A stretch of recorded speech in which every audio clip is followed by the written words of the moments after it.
speaker again, so you don't hear my emails as they come in while we're here at school. And I know Elizabeth she's also down the corridor here at school, and both very eager to get underway. Great. Beautiful. Thanks for that. Lovely. And Lovely. I should also point out that I wanted to thank you for letting a Melburnian into your Sydney homes, because I know we're not particularly welcome in New South Wales at the moment. But I have it on good authority that there's absolutely no chance of catching the virus through the Zoom call. As much as I joke around about that, some of you will have seen on the news tonight already that Melbourne has gone into stage 4 lockdowns. We've got quite significant restraints around us about our movement, not going more than 5 kilometres away from home and all the rest of it. A lot of businesses shutting down partially or completely. And I really wanted to put a word out to you that as much as there's this rivalry between Melbourne and Sydney, sometimes we're very, very similar. Where you are now is where we were 3 or 4 weeks ago. And other than compliance, understanding how this virus spreads and obeying the rules, there is absolutely nothing stopping this from happening in Sydney or Brisbane or Adelaide or Perth or any of the regional capitals as well.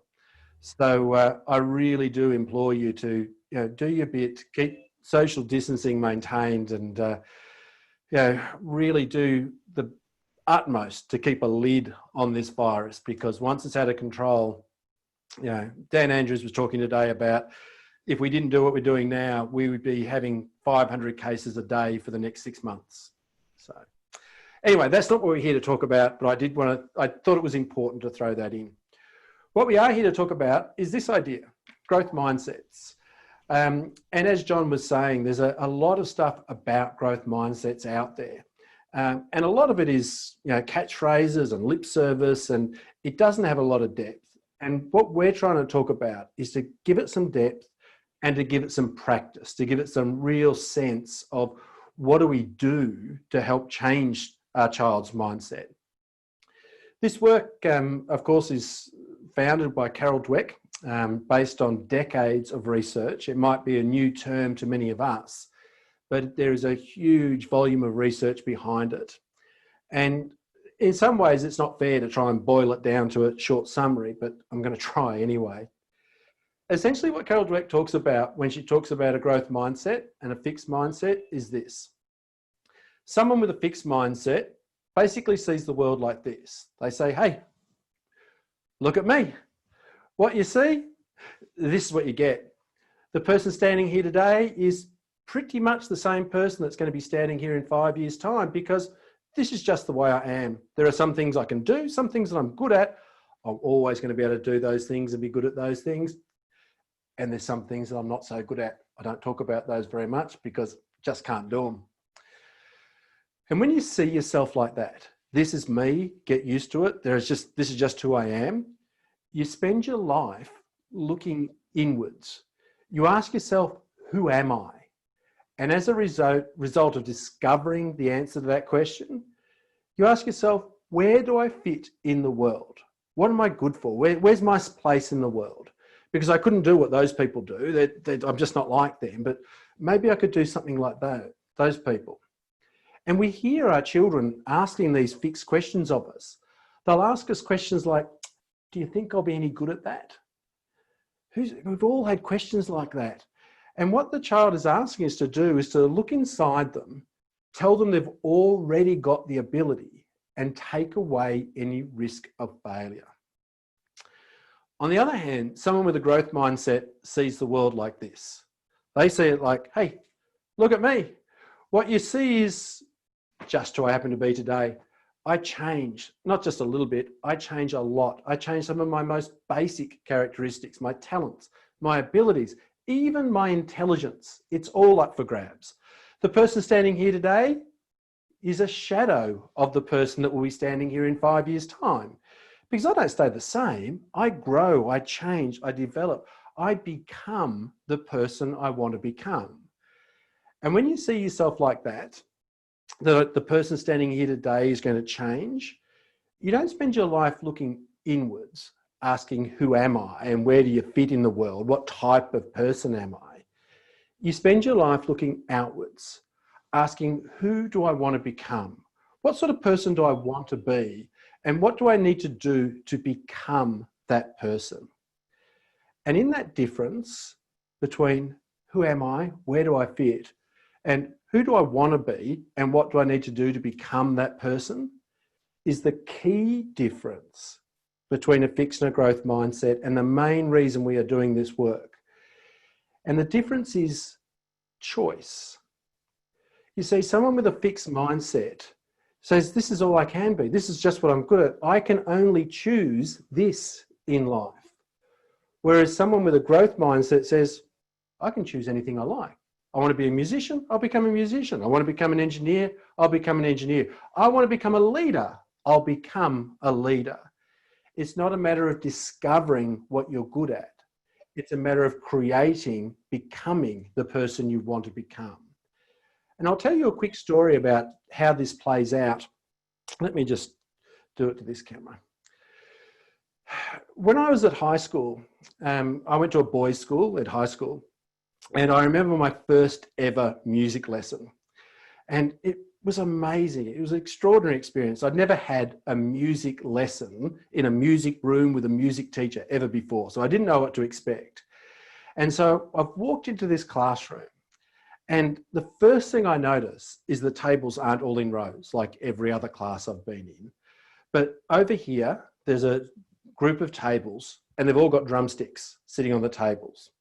There are 3 big drum kits sitting in the middle of the room, and on the other side of the room are a whole lot of bongos. And within 5 minutes of this class starting, we've got these amazing rhythms going. The boys on the drum kits are going boom, sh, boom, sh, boom, sh, like this.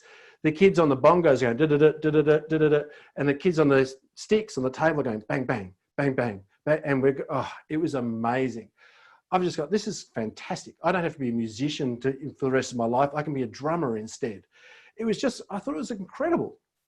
Anyway, I'm blown away. I'm really passionate, really excited. I can see my life in front of me. This is what I want to pursue.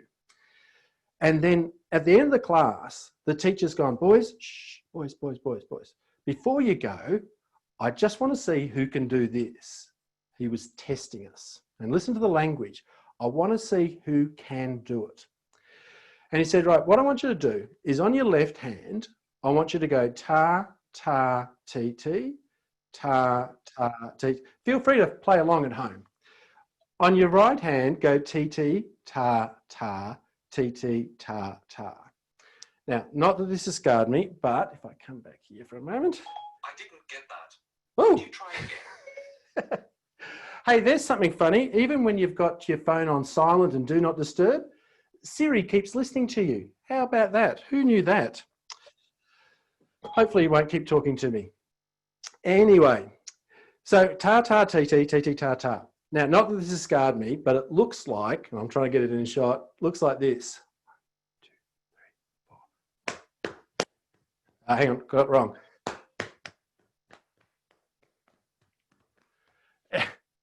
Anyway, that's what it looks like.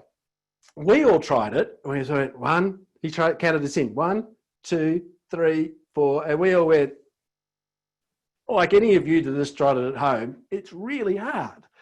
We all had a laugh, went home, didn't think much more of it. But I went home and thought, how hard can this be? I'm going to give this a go. Now, some of you will remember when you could flip out the computer paper. Do you remember that? I flipped out the computer paper, drew a line down the middle, and I marked out the time for my left hand and then marked out the time for my right. And I walked up and down the table working out what the pattern was until eventually I could do that like this.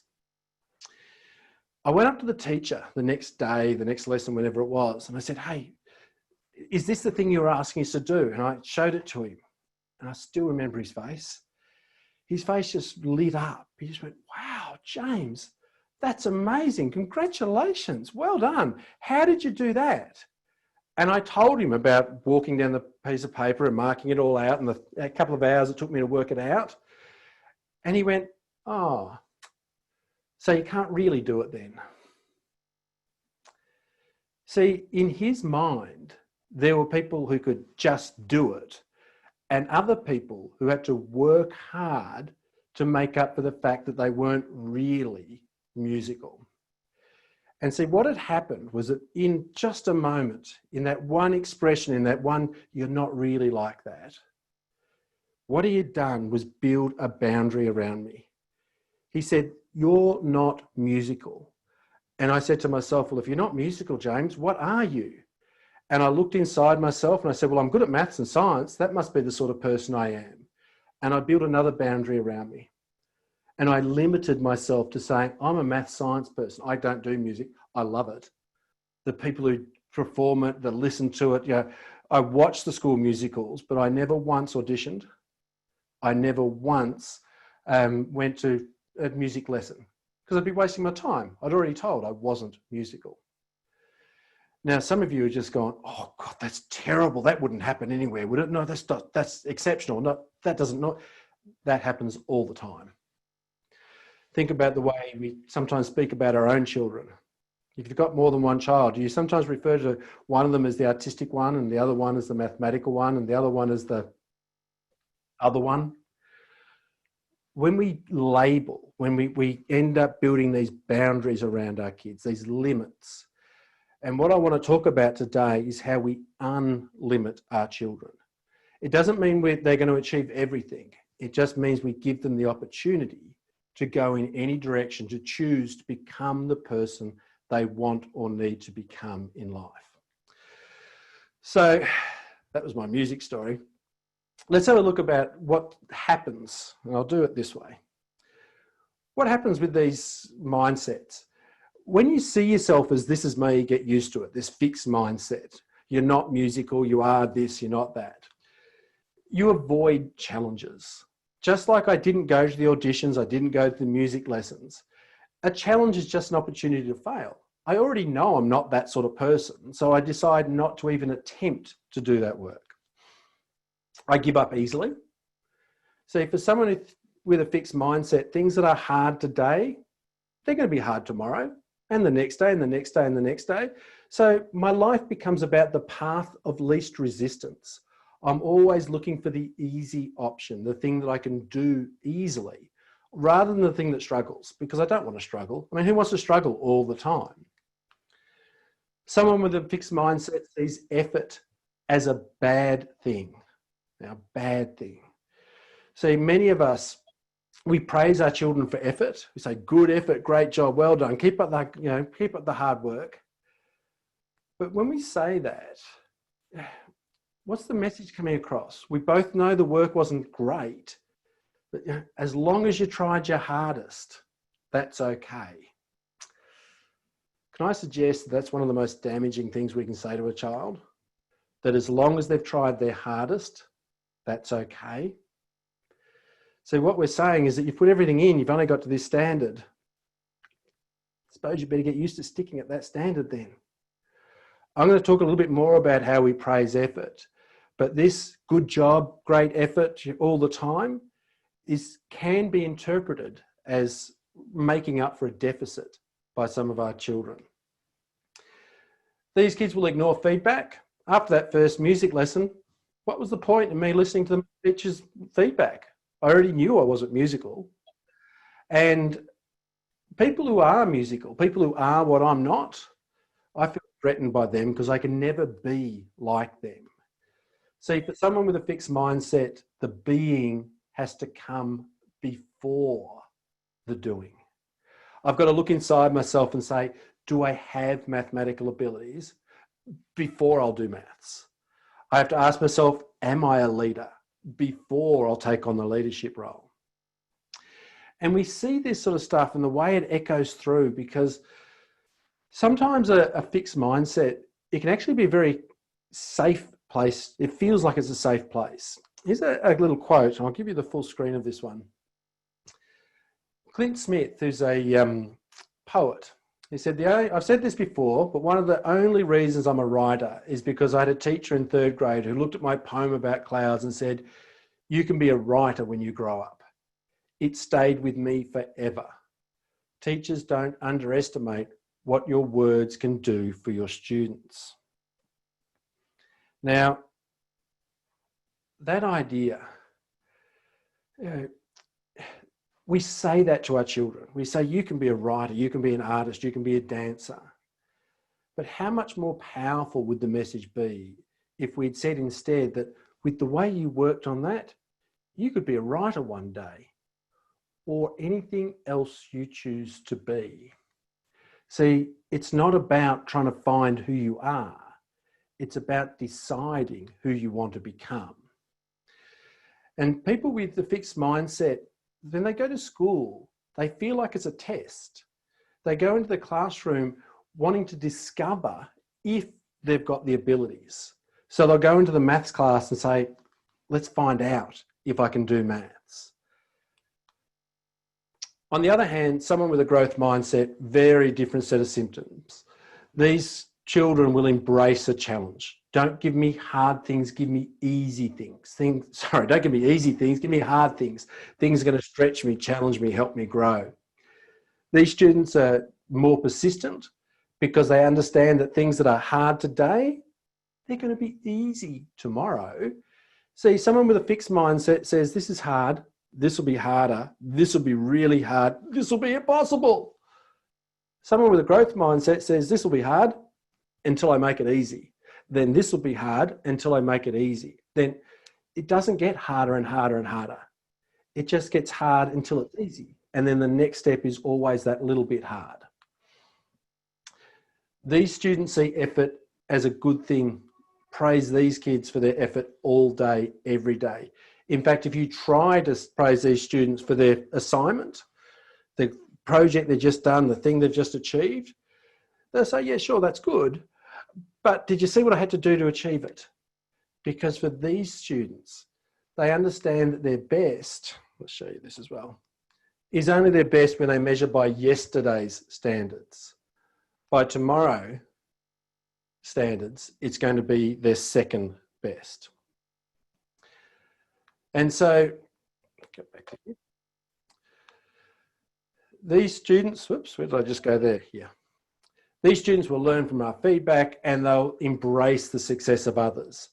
They don't necessarily want to do what other people do, but just knowing that they had to do to become, and you had to do to become, they understand that backstory.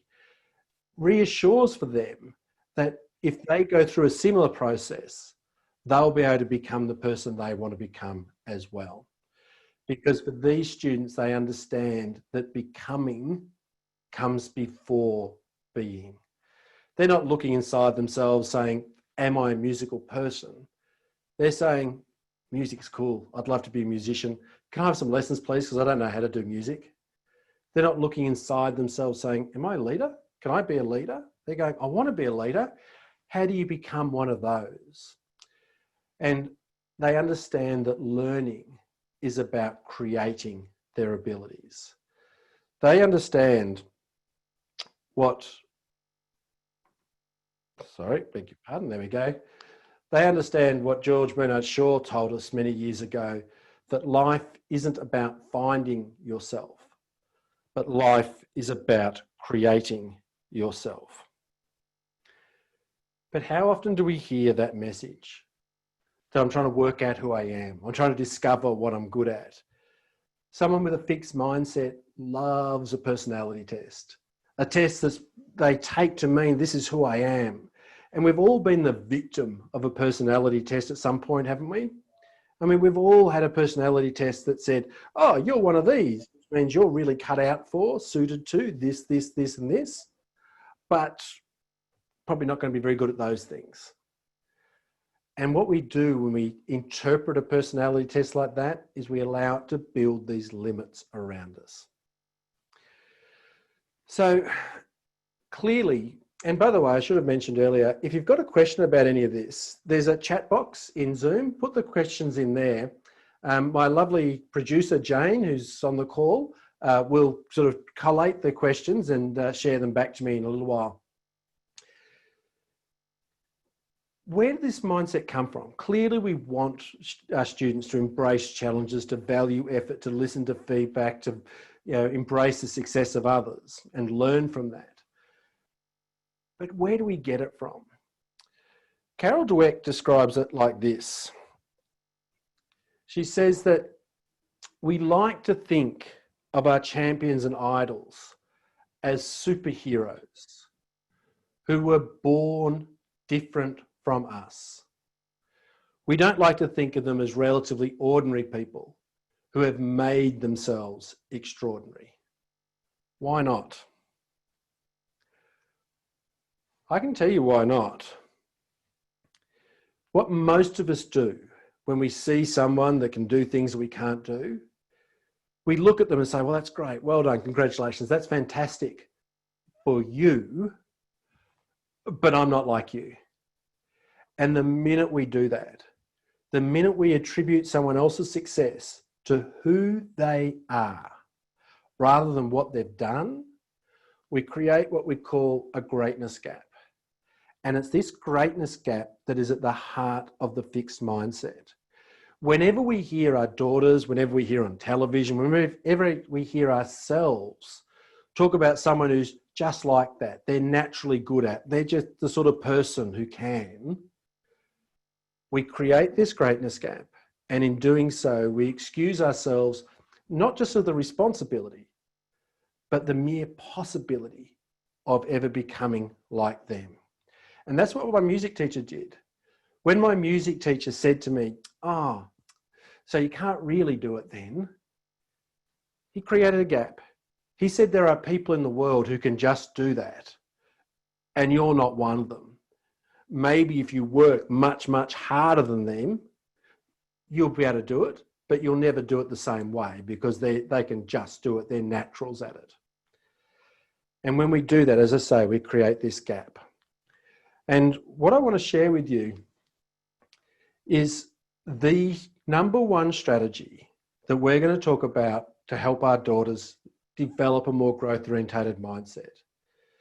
See, the number one thing you can do to help your daughter to develop a more growth-orientated mindset is to focus on the backstory.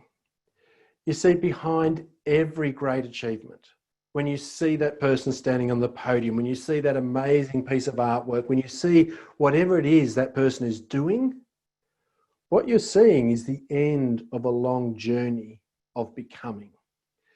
And as Kent Clothier, who's a real estate guru, points out, he points out that the overnight part of the overnight success is just the sudden recognition of all those years of hard work. What we're inclined to celebrate is the moment. We're inclined to see the person standing on stage, standing on the podium, receiving the top results in year 12. And we say, wow, they're amazing. And really what we should be saying is, look at what they've done to become amazing. And I think this story here, some of you might have recognized this sketch here as a Picasso. And I think the story behind this sketch, or sketches like it, really highlight this idea of the backstory. And the story goes like this, that Picasso was in Central Park in New York, and he was sitting on a park bench and quietly sketching away to himself. And a lady recognized him from across the way and came up to him and said, oh, Picasso, I saw you sitting there and I couldn't help myself. I had to come up and talk to you. Would you mind greatly, please, just if you've got a moment, could you do a sketch for me? It's pretty audacious, really, isn't it? Just approaching Picasso in the park and saying, would you sketch for me? But anyway, Picasso apparently said, yeah, sure, no problems. Peeled over a piece of the paper, his sketch pad, and got out his pen and started sketching. 2 minutes later, produced this sketch, tore it out of his sketchbook and gave it to the lady. And the lady just, oh, Picasso, thank you so much. This is brilliant. I'll treasure it forever. I'm so amazed. And Picasso's gone, that'll be 50 grand. Thanks very much. Now, the lady's a bit taken back. $50,000. How can you possibly charge $50,000 for just 2 minutes work? This is extraordinary. How can you do that? And Picasso's come out and said, excuse me, miss, I'm very sorry. I think you've misunderstood me. That sketch didn't take me 2 minutes. That sketch took me a lifetime. You see, the point Picasso was making was that the value was not in the 2 minutes it took sketching. The value was in the lifetime becoming the person who could sketch in 2 minutes. And when you talk to people that can do these extraordinary things, the people that we look at, they go, oh, you're so talented, it's amazing what you can do. They get it. They get that they're not the type of person who can do that. It hasn't always been easy for them. In fact, it's not any easier for them than for anybody else. When you see the 2 minute sketch, it's the result of the lifetime of becoming the person who can do the sketch. Let me turn that sketch off for a minute and tell you another quick story. I was lucky enough to come and see the Eagles when they were in Melbourne a year ago, 18 months ago, maybe more. Anyway, it was an amazing show. And I was in the audience and Don Henley got up at the start. They did their first gig, their first number. And he said, it's great to be here in Melbourne tonight. We're going to play for about 2.5 hours because we can. And for those of you that, so I know some of the students are watching, the Eagles were like a really big band. And he said, look, I'm looking around the audience tonight and what I can see is a lot of young faces. And I just wanted to let you know that we've been playing some of these songs for longer than you've been alive. And they had hits in the 70s. And some of the people in the audience were in their 20s. Yeah. So they weren't alive when these songs were around, when the band started playing. And at one point, Joe Walsh got up to play a song called Life's Been Good to Me. Some of you will know that song, which is a little bit ironic when you think about Joe Walsh because he's a very damaged man. Excuse me. No COVID here. And anyway, Joe Walsh got up to play and he's one of the greatest guitarists of all time. And they zoomed in on the big screen onto his fingerwork on the fretboards. And he's up and down this fretboard playing, bending the strings and all the rest of it. And there's some young folk in their 20s sitting in front of me and they're just going, oh my God, look at him. He's amazing. And I just went, oh man, didn't you hear him? They said they've been playing this song longer than you've been alive. When you've been doing that for 30 years, that'll make it look easy. And this is the point, that all the value, Joe Walsh wasn't the sort of person who was just play guitar. When you listen to his backstory, he played guitar and he spent years playing. In fact, there's a beautiful interview with him where he said there's all these guitar heroes in the world at the moment, all these kids that play guitar in their living room, but they can't perform. And he said that what you do is you learn how to play and then you get on stage and you really learn how to play. And when you start playing, you're awful and you don't get better, you just get less awful. And that idea that you don't get better, you just get less awful, he recognizes that it's always a process of growth and improving. And I told musical stories tonight because I do love my music, but I was always of the belief I just wasn't like it. And from that belief, I never chose to pursue music. That year 7 class, that could have set a direction for life. Like I really could have been switched on to something that I was passionate about, but I walked away from it because I believed there was a limit to what I could do. And my limits excluded music. Even people like Mozart understand this.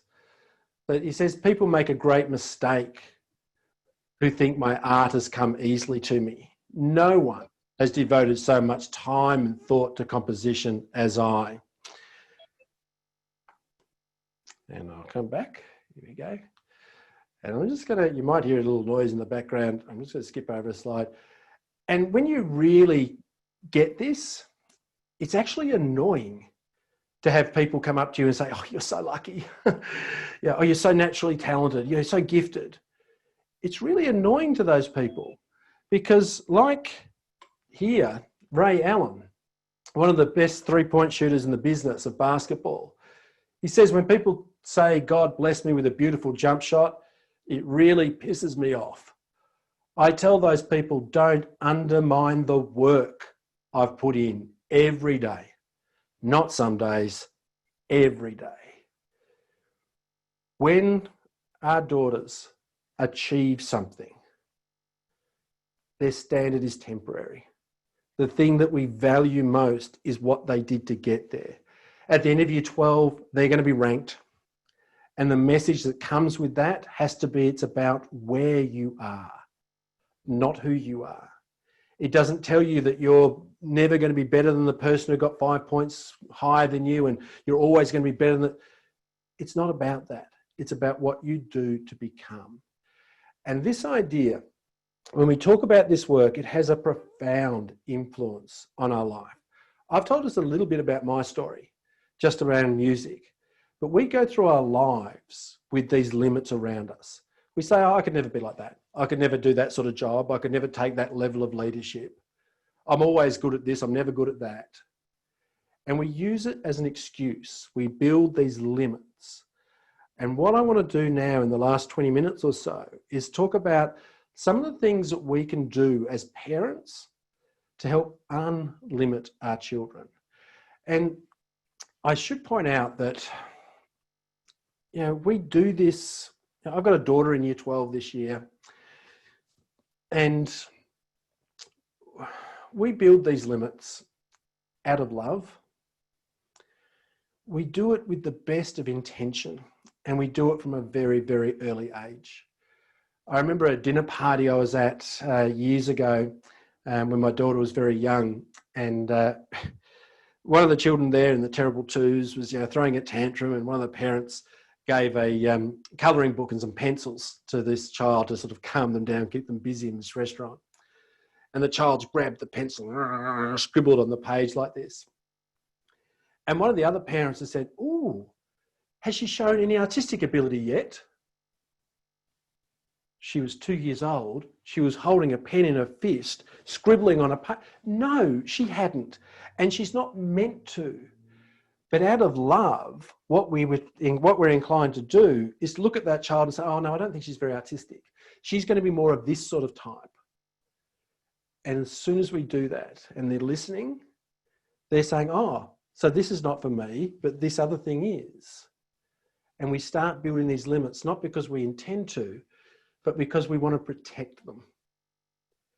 When we look at them and we make a judgment that they're this type and not this type, we're trying to protect them from the failure they might experience in this other area. Now, I have said that there's this fixed mindset and there's this growth mindset.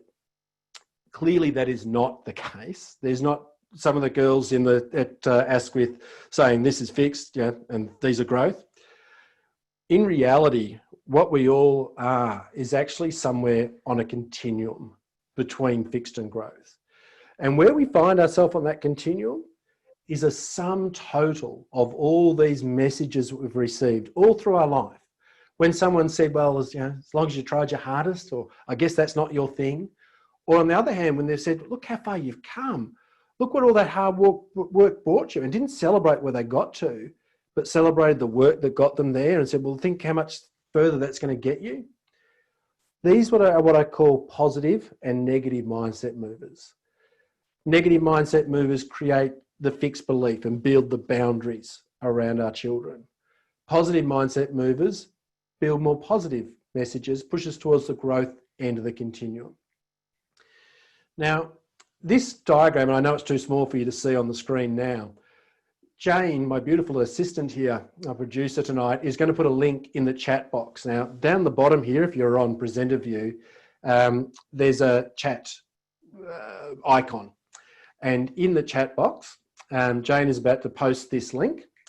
And what you'll find in that link is a form to fill out to download this copy of the continuum. And I invite you to do that.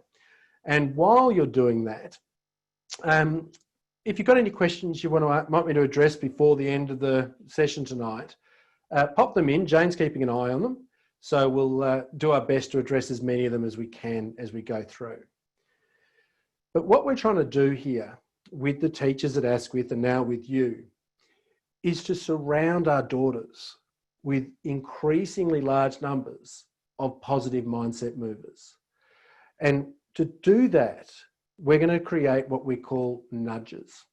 And each nudge helps to remind us the sorts of messages that we want to send to our daughters. They're going to help them become more and more growth oriented, and therefore more and more likely to embrace a challenge, more and more likely to listen to that feedback, more and more likely to feel like, actually, that's mistakes doesn't mean I can't do it. It just means I've got to work out how it's done. And less likely to ask these sorts of questions. You know, what am I meant to be? Who am I? What's my purpose in life? Carol Dweck, the author of this work, responded to that question brilliantly just recently.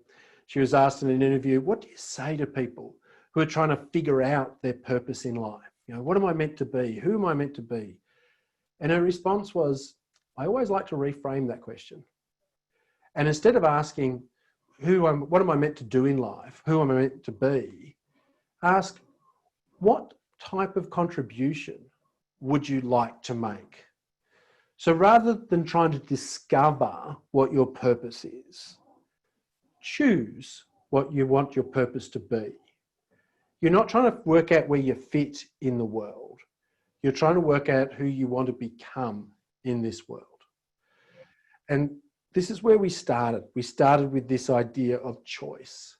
And I can't emphasize this strongly enough, that when we build these limits around our children, unintentionally and often through love, what we're doing is we're building the limits and we're taking away their ability to choose. That music teacher, beautiful man with the best of intentions, but in one moment, one powerful moment, it's not always like that, took away my choice to pursue music. Now, I understand today that I could pursue music and I could become a great musician, and I choose not to because I've set myself other goals now. But back then, he unintentionally took that choice away from me. And very often we do that in our families. When we tell ourselves, we tell our children that they're this type, that, you know, if you put everything in, probably not going to be as good, or, you know, James, he's just a B student, those sort of ideas. So these nudges, and I'm going to go through 4 or 5 of them, and then I'm going to ask Jane to share some of the questions. So if you've got questions, make sure they go in the next couple of minutes. When we're having discussions about learning, the little memory trigger that I want you to carry with you, and I've talked to the teachers at Asquith about this as well, is that learning is about creating, not discovering. When we go to art class for the first time, we're not trying to work out if we're good at art. We're not meant to be good at art. Nobody is when we start.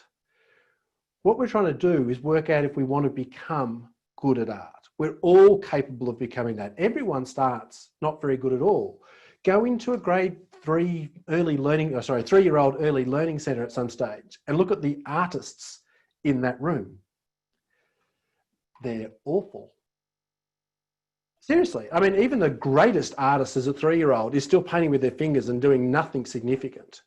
By the time they're all 5, every one of those children is capable of doing what the artistic child was doing when they were 3 years old. The process is about becoming, not about being.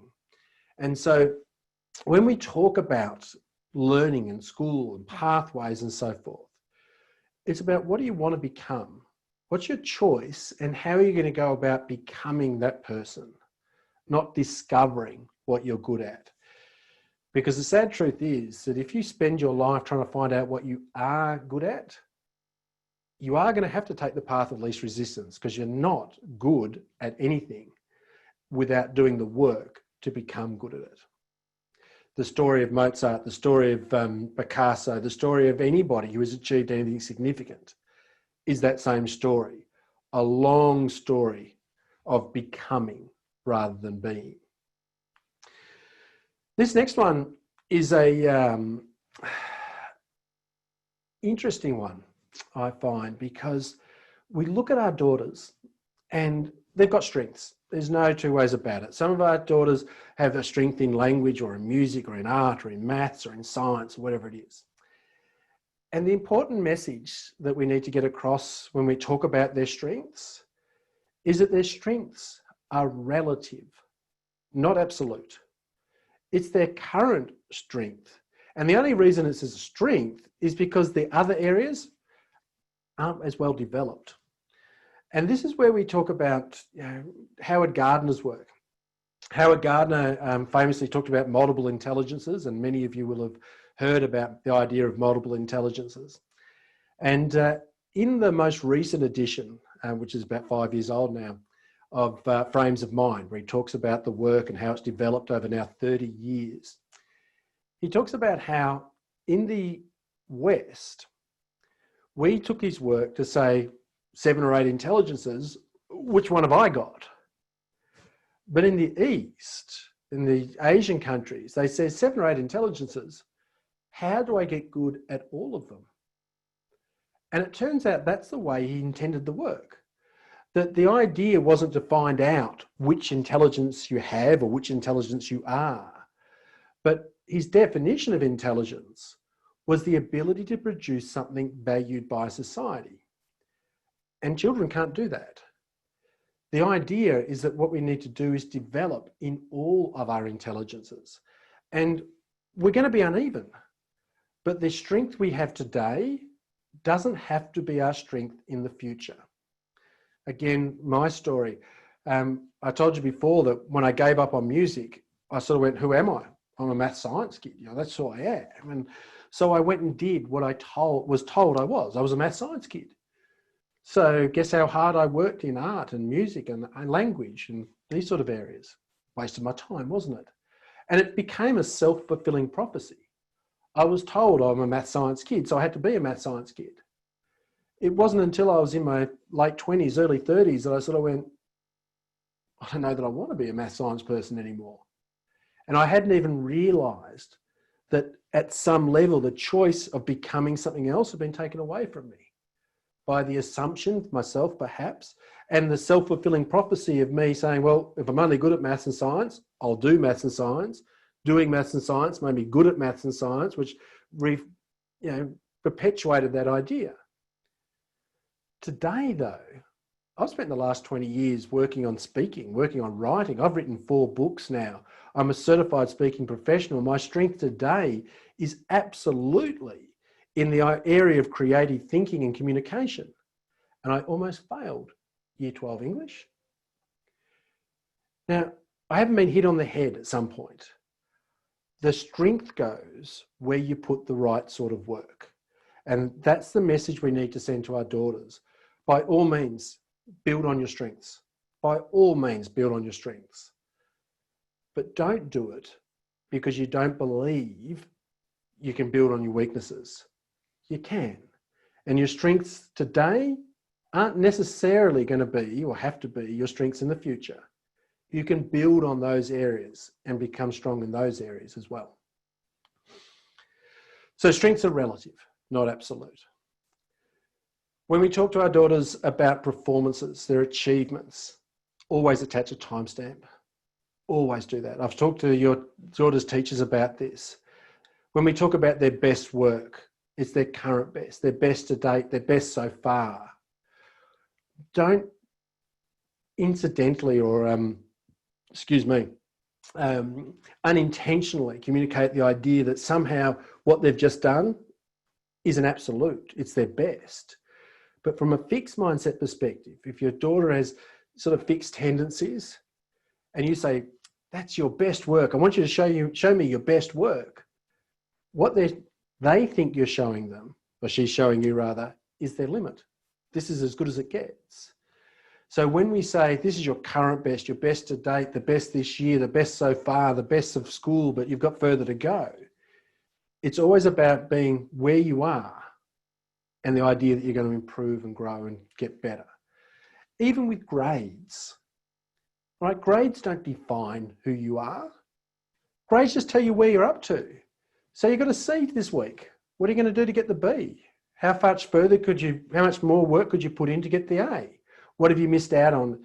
it's not about saying you're a C at this subject. That's where you're up to. It's not what you are. And that's the assessment part. And I've said this a few times, that assessment has got to be about where the child's up to, not who they are. And the final one, if you take nothing else out of tonight, nothing else at all, what I want you to take, and you take this into your businesses and your own life as well, value the backstory. We so often value the achievement, and it's worth, raising a glass and saying congratulations, you've just done that. But finish it. Finish the idea, finish the paragraph. So you've done that because of all this work. I mean, if you want to get to here at the end of year 12, you're going to have to do these things. It's about the backstory. Think about Picasso. Think about that story, that the value is in the becoming, not in the being. Now, Jane, I know there's almost certainly some questions there that people want to ask. And I know people are wanting to get off to dinner and do all those sorts of things. I know my dinner's downstairs. We're almost at the end of the night. So there have been some questions that have come up during the session that I can spend the last few minutes responding to. Yes, please, James. There are a few here, so I'd like to get through all of them if that's okay. Yep, I'll do my best. Thanks. One question we have is, I'd like to know what the trigger or moment was for James when he understood the growth mindset and realised he could use it to his advantage and to achieve his goals. Yeah, look, there isn't a trigger. This is one of the things that, one of the big misunderstandings about this idea, that it's not like I spent my life in a fixed mindset and suddenly got a growth mindset when I realised, oh my goodness, I could do it. And I still have moments where I, battle with those ideas.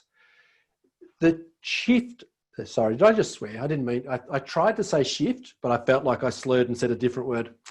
It happens slowly. And it happens by understanding the backstories. My bookshelf over here, I could go grab a dozen books out of there, the talent code, understanding where talent comes from Daniel Coyle was a big one. The Genius in All of Us by, his name escapes me, but Malcolm Gladwell's book about outliers. All these stories, and when you look in the history of people like Mozart, all these stories add up. We are inclined, as Carol Dweck said, to look at those people who are achieving extraordinary things and go, oh, they're amazing. I'm not like them. But the truth is, you're exactly like them. The only difference between that person and this person is what they've done, not who they are. And the more you understand that, the more you'll move along that mindset continuum. Now, there is a big bit of this work I should add in that I haven't talked about. And the big part of the work that I haven't talked about is how you achieve the growth. It's not just about trying your hardest. There's a specific set of actions we need to take. And I've been working with the teachers at Asquith and talking about that.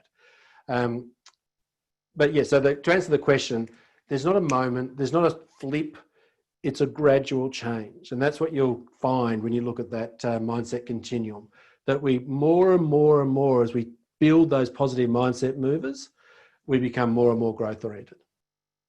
Hope that answered the questions. Now, another one there, Jane? Yes, we've got another couple.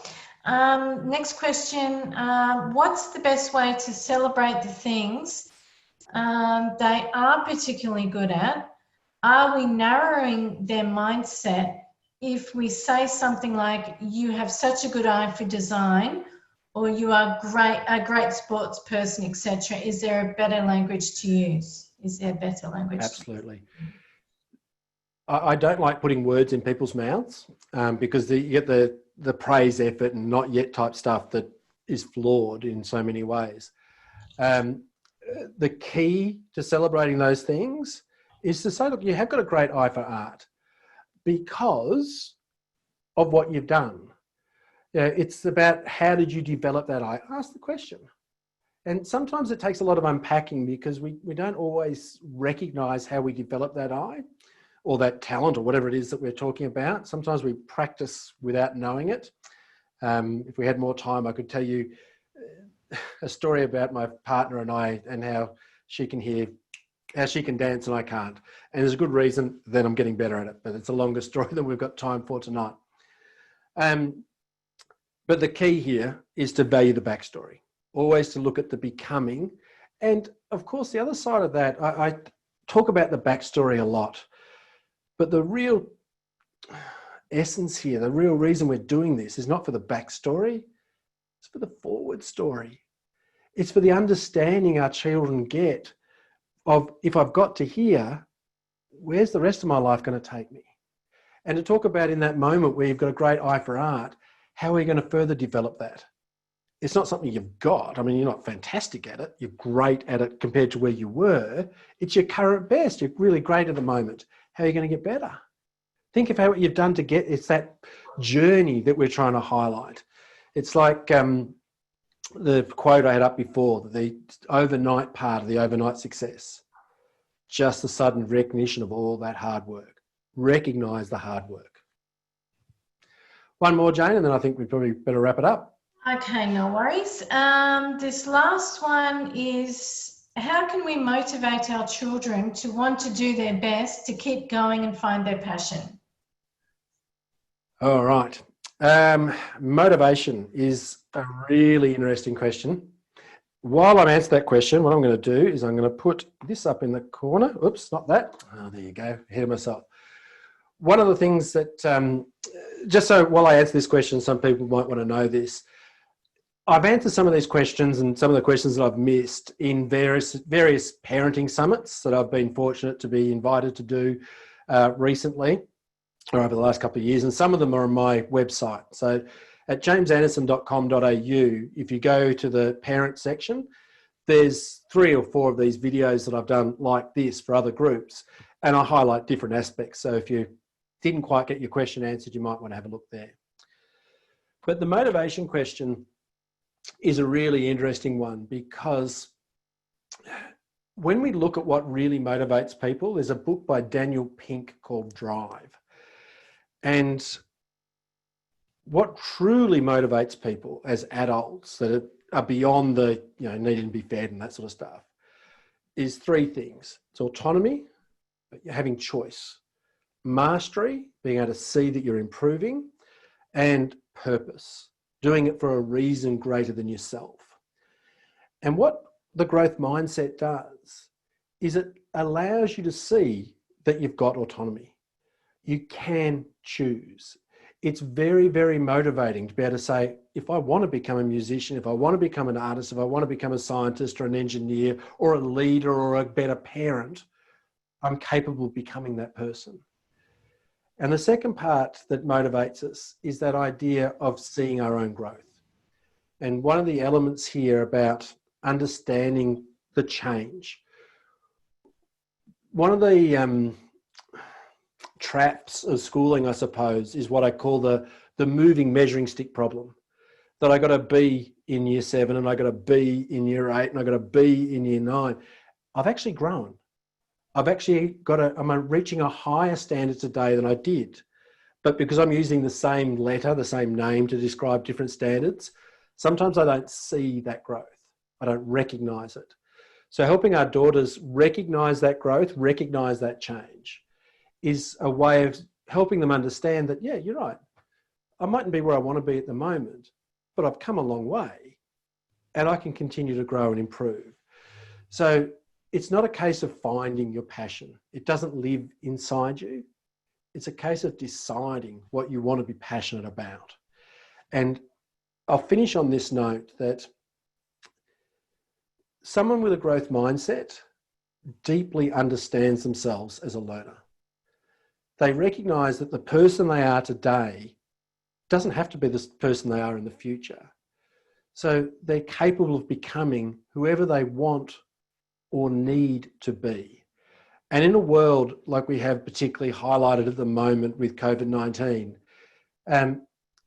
when these challenges come along in our life, whether it's a redundancy, whether it's a pandemic, whether it's a divorce or whatever comes along, there's two ways of approaching that. Someone with a fixed mindset will go, am I the sort of person who can deal with this challenge? And they'll look inside themselves to try and work out if they can do it. And very often the answer will be no. And as a result, they'll be the victim of their circumstances. On the other side, someone with a growth mindset will go, I'm not the sort of person who can deal with this today, but I didn't used to be the sort of person who can deal with the stuff I'm dealing with now either. I can change. So let's get on with the business of becoming the person I need to be in order to deal with this. So what we're dealing with here is that capacity to choose. And I think it's an important point to finish on, that where we started, the fixed mindset builds limits. They mightn't be conscious of those limits. I wasn't conscious really. I hadn't identified that limit that was placed around me with music, but we build it and others build it for us. What we're trying to do as parents is to unlimit our children. And what we're trying to do with the staff at Asquith that we're doing such a great job with is to unlimit our children. It doesn't mean they're going to achieve everything. And it doesn't mean there aren't other factors in life that are going to bear on that as well. There are. But it means they have the capacity to choose who they want or need to become. Then we've got to talk about exactly what we need to do to achieve that growth, which is the topic of another night. So I know you have meals, you have loved ones, you have all sorts of better things to do with your evening. I do thank you very, very much for allowing me into your living rooms, into your dining rooms tonight. I hope you've got something out of it. I will certainly go through the questions that might have come up in the chat box that I didn't get a chance to respond to. I think the work of the staff at Asquith, Elizabeth and John, are doing a fantastic job leading that group. And I also thank Jane for doing such a wonderful job at producing tonight. So I will hang around for a few minutes, but thank you all very, very much for coming tonight. And I look forward to continuing my work with Asquith and the beautiful staff there. Thanks, folks. James, if you're still there, I'd just like to say good evening, everyone. Sorry, I was on the mute.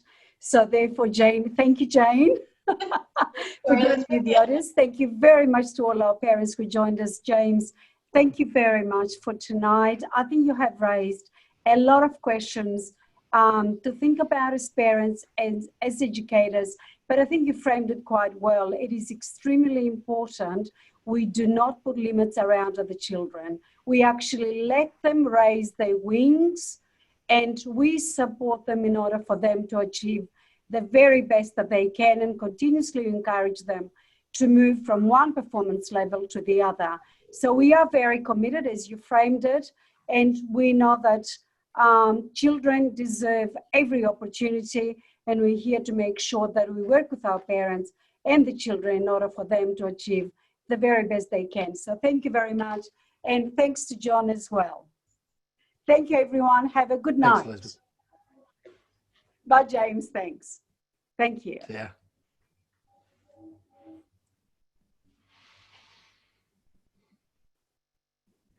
Any of our parents want to ask any questions? I've seen some of the very positive comments, and I thank you, everyone, for that. Yeah, we hope that you really, really enjoyed it. Terrific. Thank you. If there are other questions now, I wanted to give people a chance to, give permission to go and have dinner and stuff. But if there are some people still on the line that are really keen to ask that question, I'm more than happy to answer any other questions now. So let Jane know. I'm not sure how many people are still in the call, but type something in the chat box. Jane will either unmute you or feed the question back through to me, and we can go from there. There is one just come through, James, from Chris saying, when's the next edition? I would love to do another session because there's probably another 20 minutes that I really would have loved to have done tonight that we didn't have a chance. So I will certainly talk to Elizabeth and John about a follow-up on the other side of lockdown. Let's say it that way.